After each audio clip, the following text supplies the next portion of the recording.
Testemunho CCB, o diácono que sonhou com divisão. Oração impediu cisão na congregação. O peso de um sonho que abalou a fé. A noite estava silenciosa em Vila Nova, pequeno distrito rural onde a congregação cristã no Brasil era o único farol de esperança para muitas famílias. O ar cheirava a terra molhada depois da chuva que caíra no final da tarde, e o som dos grilos se misturava ao murmúrio das orações que ainda ecoavam na pequena sala de reuniões. O diácono Mateus, homem de cerca de 50 anos, rosto marcado pelo sol e pelas lutas da vida, havia acabado de fechar a porta do templo depois do culto noturno. Sua esposa, Dona Maria, já o aguardava em casa com o jantar pronto, mas algo em seu olhar denunciava que sua mente estava longe dali. Mateus, você está quieto demais hoje, comentou Dona Maria enquanto servia a sopa de feijão com farinha. Algo te incomoda? Ele hesitou, passando os dedos pela barba grisalha antes de responder. Tive um sonho, Maria. Um sonho que não sai da minha cabeça. Ela pousou a colher e o olhou com preocupação. Que sonho, meu amor? Mateus suspirou fundo, como se carregasse um fardo pesado demais para suas costas. Sonhei que nossa congregação se dividia. Vi irmãos que sempre oraram juntos se virando as costas, discutindo, até brigando dentro do templo. Vi o pastor chorando, e o Espírito Santo, parecia que ele se afastava de nós. Dona Maria ficou pálida. Sabia que para um servo de Deus, um sonho assim não era mera coincidência. E o que você acha que isso significa? Não sei, mas sinto que é um aviso. Os primeiros sinais de discórdia. Nos dias seguintes, Mateus começou a observar com mais atenção os irmãos. A congregação de Vila Nova era pequena, cerca de 80 membros, mas unida. Ou pelo menos assim parecia.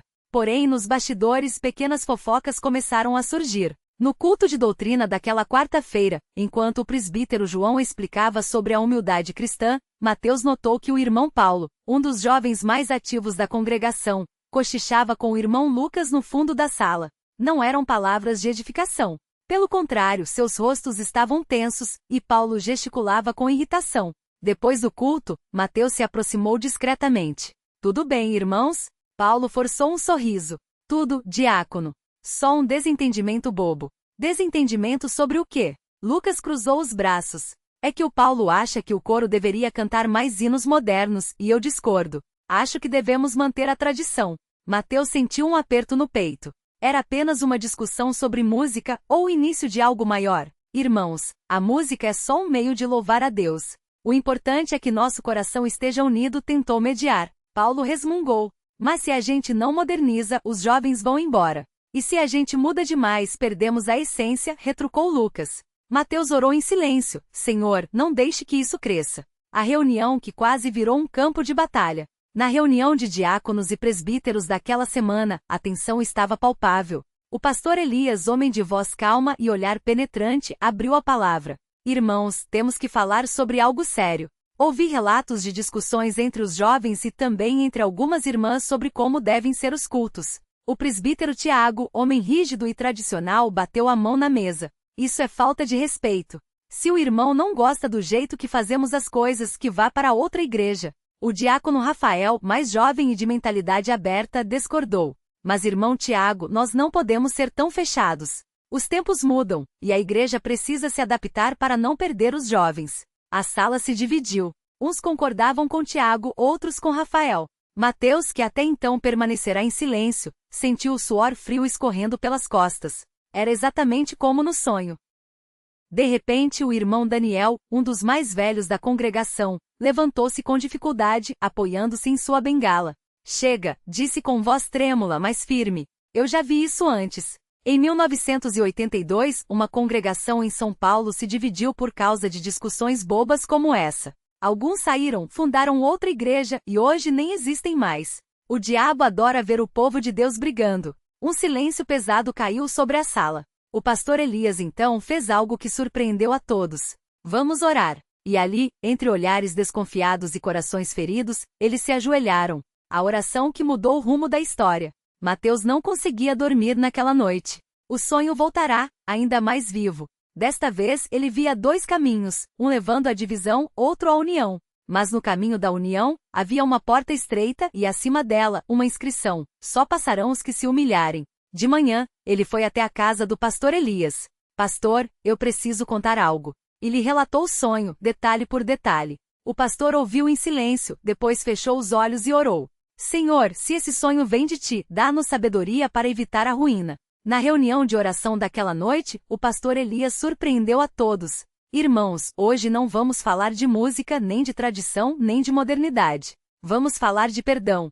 Ele pegou a Bíblia e leu Efésios 4, 1-3. Rogo-vos, pois eu, o preso do Senhor, que andeis como é digno da vocação com que fostes chamados, com toda a humildade e mansidão, com longanimidade, suportando-vos uns aos outros em amor, procurando guardar a unidade do Espírito pelo vínculo da paz. Depois fez um pedido ousado. Quem aqui tem algo contra um irmão, venha à frente e peça perdão. Agora, o silêncio foi quebrado por soluços. O irmão Paulo foi o primeiro a se levantar, envergonhado. Irmão Lucas, eu peço perdão por ter falado com orgulho. Minha intenção não era dividir, mas agora vejo que meu coração não estava certo. Lucas, com lágrimas nos olhos, abraçou. Eu também peço perdão, irmão. Fui duro demais. Um a um, os irmãos foram se reconciliando. Até o presbítero Tiago e o diácono Rafael se abraçaram, admitindo que suas posições extremas só haviam alimentado a discórdia. Mateus, observando tudo, sentiu uma paz profunda invadir sua alma. O sonho não se cumpriria. O milagre da unidade restaurada. Nos dias seguintes, algo extraordinário aconteceu. Os jovens, em vez de reclamarem, organizaram um coro especial misturando hinos tradicionais com arranjos mais modernos, mas sempre com respeito à doutrina. As irmãs que antes fofocavam começaram a se reunir para orar umas pelas outras. Até os cultos pareciam mais cheios do Espírito. Numa tarde de sábado, enquanto Mateus e o pastor Elias caminhavam pelo pátio da congregação, observando as crianças brincando e os irmãos conversando em harmonia, o pastor disse: Diácono Mateus, Deus usou você. Esse sonho foi um aviso, e sua obediência em compartilhá-lo salvou esta congregação. Mateus sorriu, grato, mas humilde. Não fui eu, pastor. Foi a oração. Foi a humildade desses irmãos em reconhecerem seus erros. Naquele domingo, durante o culto de ação de graças, o pastor Elias fez um anúncio. Irmãos, hoje não é um dia comum. Hoje celebramos a vitória de Deus sobre a divisão. E para marcar isso vamos fazer algo que não fazemos há anos, uma ceia de amor. Todos se olharam emocionados. A ceia de amor era uma tradição antiga na CCB, onde os irmãos se reuniam para compartilhar comida, testemunhos e comunhão. Mas com o tempo tinha sido deixada de lado. Naquela tarde, as mesas foram postas no salão, e cada família trouxe um prato. Houve risos, lágrimas, abraços e muita oração. Até os mais velhos que raramente falavam, deram seus testemunhos. O irmão Daniel, o mesmo que alertara sobre a divisão, levantou-se e disse: Eu já vi muitas coisas nesta vida. Vi igrejas crescerem e caírem. Mas hoje eu vejo algo raro, um povo que escolheu a união em vez do orgulho. Isso não é obra de homens. Isso é Deus. Lições que ficaram para sempre. Anos depois, quando novos irmãos chegavam à congregação de Vila Nova, os mais antigos contavam essa história como um testemunho de fé. Foi o diácono Mateus que salvou a igreja, diziam alguns. Mas ele sempre corrigia com um sorriso. Não fui eu. Foi a oração. Foi a obediência. Foi Deus que não desistiu de nós. E assim a pequena congregação de Vila Nova se tornou conhecida não por sua música nem por suas tradições, mas por algo muito mais precioso, um povo que aprendeu a se amar apesar das diferenças. Porque no fim das contas, a verdadeira igreja não é feita de hinos ou rituais, mas de corações unidos em Cristo. Fim. Reflexões finais para o leitor. 1. A importância da oração em momentos de crise. Quantas vezes deixamos de orar até que a situação fique insustentável? 2. O perigo do orgulho e das divisões. Pequenas discussões podem se tornar grandes cisões se não forem tratadas com humildade. 3. O poder do perdão. Quantas igrejas hoje estariam salvas se seus membros praticassem o perdão verdadeiro? 4. A unidade não é uniformidade, podemos ter opiniões diferentes, mas nosso alvo deve ser o mesmo, glorificar a Deus.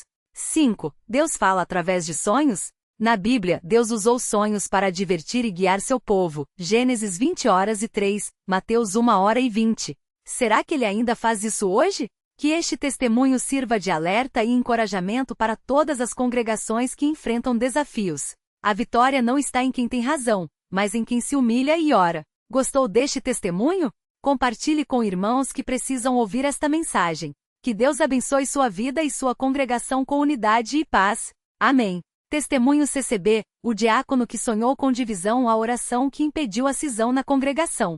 Continuação expandida com novos eventos, diálogos, detalhes do cotidiano cristão e lições profundas. O peso do sonho e a luta interior do diácono João. O sol ainda não havia nascido quando o diácono João acordou suado, o coração batendo como se tivesse corrido uma maratona. O sonho era tão vívido que ele podia sentir o cheiro de mofo das paredes da pequena sala de reuniões da congregação, ouvir os murmúrios dos irmãos se afastando uns dos outros como ondas que se quebram em rochas. Ele se levantou, apoiou as mãos trêmulas na pia do banheiro e olhou no espelho. Seus olhos estavam vermelhos, a barba por fazer, o rosto marcado pela noites de pouco sono. Senhor, foi só um sonho, ou foi um aviso? Sussurrou enquanto a água fria escorria sobre suas mãos. Sua esposa, Maria, acordou com o barulho e encontrou-o ajoelhado ao lado da cama, as mãos postas, os lábios movendo-se em oração silenciosa. João, meu amor, o que foi? Outro pesadelo? Perguntou ela, colocando uma mão em seu ombro. Ele suspirou fundo antes de responder. Não foi um pesadelo, Maria. Foi como se Deus me mostrasse o futuro. Vi nossa congregação se dividindo. Vi irmãos que oravam juntos há décadas se virando as costas. Vi o pastor chorando sozinho no altar, e ninguém para consolá-lo. Maria sentou-se na beira da cama, os dedos entrelaçados aos dele. E o que você acha que devemos fazer? Orar. Orar como nunca oramos antes. E falar com o pastor. Hoje mesmo. O café da manhã que virou um campo de batalha espiritual. Na cozinha, enquanto Maria preparava o café, João tentava organizar seus pensamentos. O cheiro do pão caseiro que ela havia assado na noite anterior se misturava ao aroma forte do café coado, mas seu estômago estava em nós. Ele abriu a Bíblia sobre a mesa de madeira gaste pelo tempo e leu Salmos 133. Oh, como é bom e agradável viverem unidos os irmãos.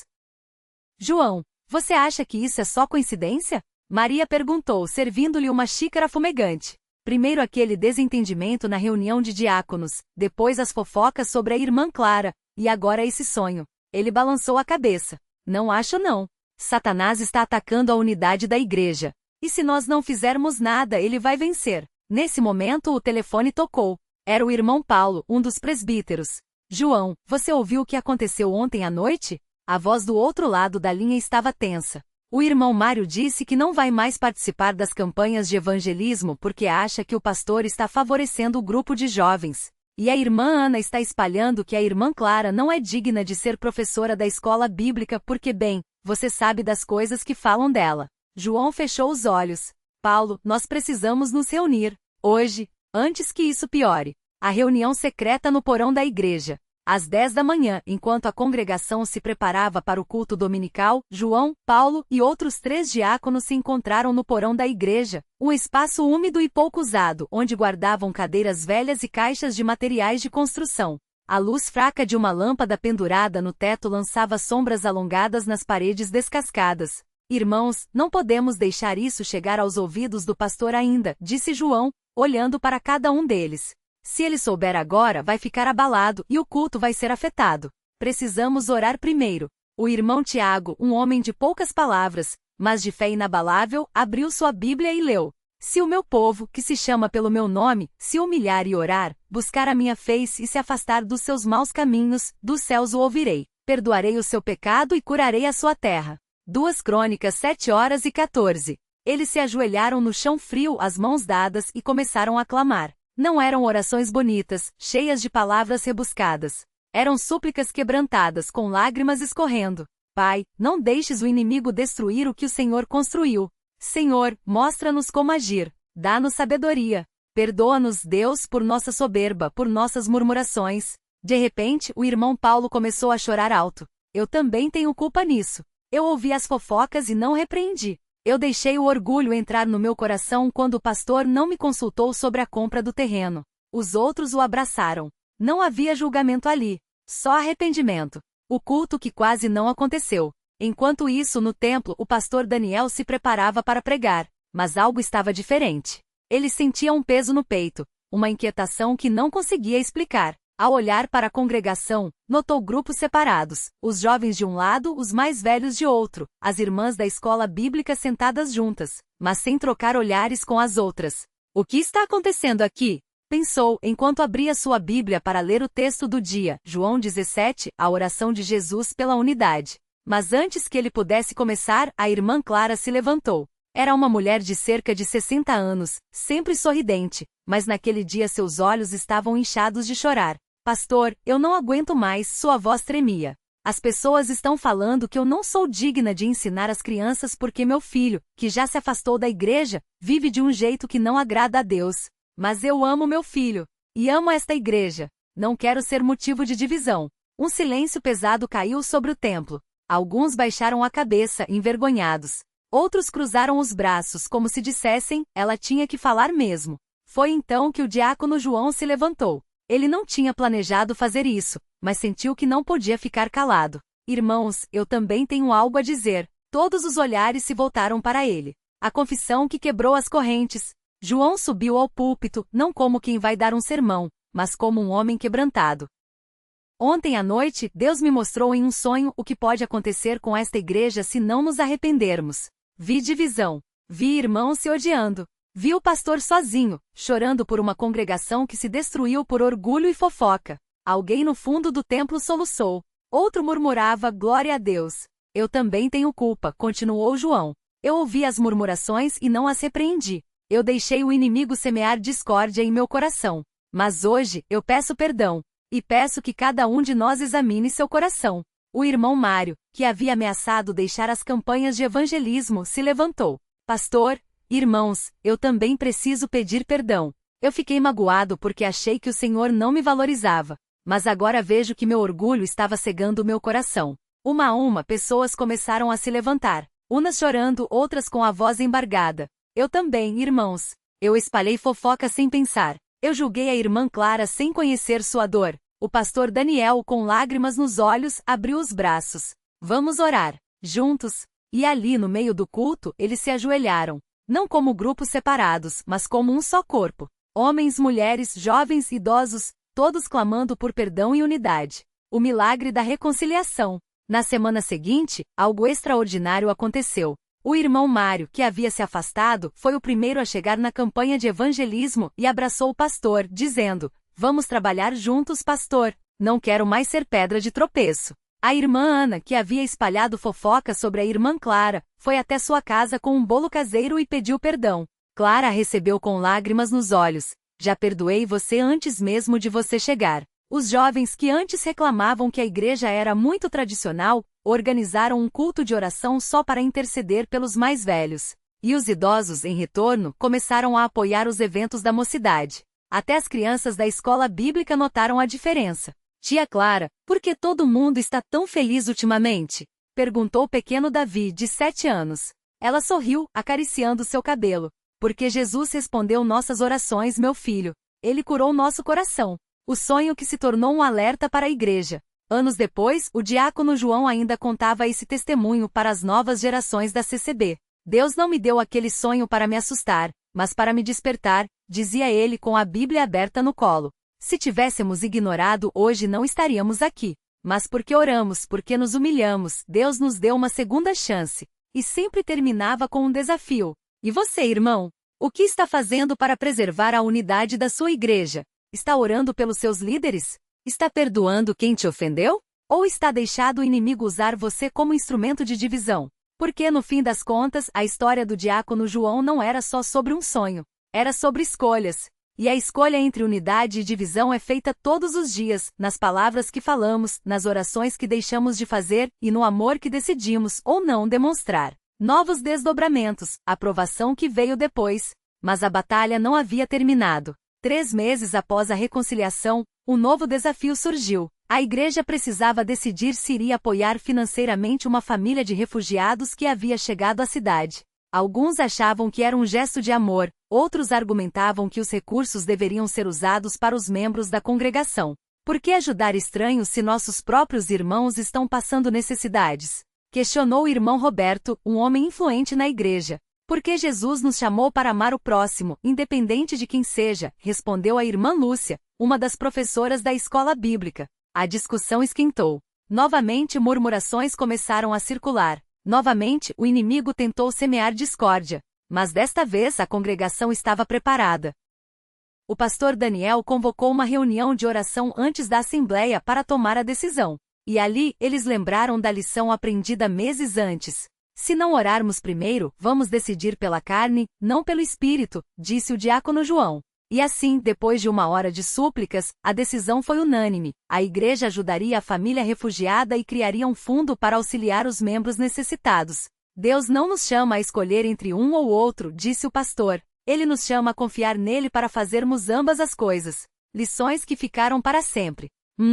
A oração não é o último recurso, é a primeira arma. Quantas vezes agimos só depois que a crise explode? João aprendeu que a oração preventiva é tão importante quanto a oração de emergência. 2. O perdão não é opcional. A irmã Clara poderia ter guardado rancor. O irmão Mário poderia ter saído da igreja. Mas eles escolheram perdoar, e isso salvou a congregação. 3. A unidade exige humildade diária. Não basta um culto de reconciliação. É preciso vigiar todos os dias contra o orgulho, a murmuração e a falta de amor. 4. Deus ainda fala hoje e às vezes de maneiras inesperadas. Sonhos, visões, uma palavra de sabedoria em meio ao culto. Deus não se limitou a falar no passado. Ele ainda guia seu povo. 5. A verdadeira unidade não é a ausência de conflitos, mas a decisão de resolvê-los no amor. Eles não deixaram de ter opiniões diferentes, mas aprenderam a discutir com respeito, não contra o irmão. E você? O que fará com este testemunho? Este relato não é apenas uma história. É um chamado. Para os líderes, vocês estão orando pelos seus irmãos ou só sobre eles? Para os membros, vocês estão construindo pontes ou muros? Para os que estão magoados, vocês vão guardar rancor ou escolher perdoar? A igreja do diácono João quase se destruiu, mas Deus a restaurou, e ele pode fazer o mesmo pela sua. Que tal começar hoje? Compartilhe este testemunho. Ore com sua congregação. E lembre-se, a vitória não é de quem tem razão, mas de quem se humilha e busca a Deus. Que o Senhor abençoe sua vida e sua igreja com unidade, amor e poder do alto. Amém.